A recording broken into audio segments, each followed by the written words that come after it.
اور پھر یہاں تک کہ اس بندے نے، آئنسٹائن نے، جو اتنی بڑی تحقیق کی ان کے مطابق، جبکہ میرے آقا اس تحقیق سے آگے نکل گئے تھے معراج کے نام پہ، انہوں نے اس کی کھوپڑی کھولی، دماغ کھوپڑی کھولی، کھوپڑی کے اندر جو بھیجا تھا اس کو نکالا. جب وہ مر گیا اس کو دفن نہیں کیا ابھی تک، اس کو محفوظ کیا ہوا ہے، پریزرو کیا ہوا ہے اور وہ رکھا ہوا ہے، اور پوری دنیا اس کھوپڑی پہ آج تک تحقیق کر رہی ہے. اتنا بڑا دماغ اس کے پاس آ کیسے گیا؟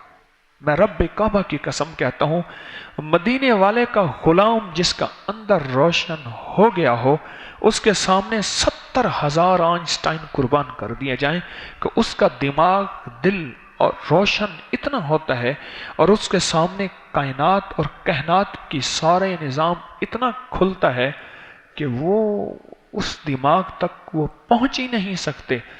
کیوں؟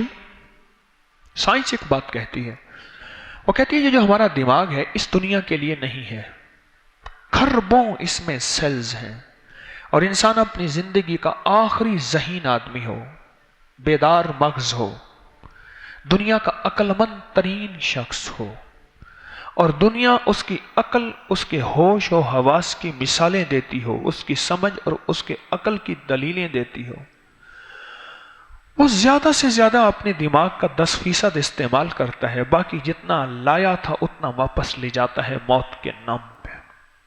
تو پھر یہ اتنا بڑا دماغ اللہ نے جس کے اندر خربوں کائنات ہیں، سیلز نہیں ہیں، کائنات ہیں، کہکشائیں، گلیکسیز ہیں، خربوں اربوں نہیں، خربوں. یہ پھر کیوں لایا تھا؟ یہ ایک اور دنیا کے لیے بنا ہے، ایک اور دنیا کے لیے ہے.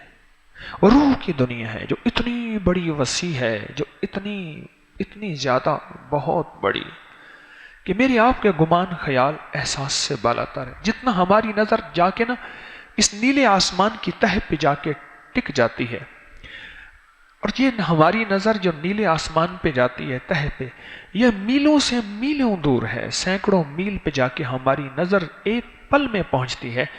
روشنی کی رفتار، روح کی رفتار 1,86,000 میل فی سیکنڈ. 1,86,000 یعنی 1,86,000 میل، کلومیٹر نہیں، فی سیکنڈ. ایک پل میں ایسی نظر جاتی ہے، اور ولایت کی نگاہ، روح کی دنیا، اندر کی بیداری اتنی تیز ہوتی ہے کہ ایسے جاتی ہے، اور ایسی پوری کائنات کی سیر کر لیتی، اور پوری کائنات کا ارک نکال لیتی ہے، اور پوری کائنات کا نچوڑ بن جاتی ہے.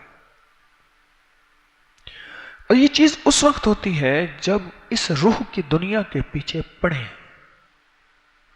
اندر کے جسم کے پیچھے پڑیں، اور اندر کے جسم کی محنت کریں،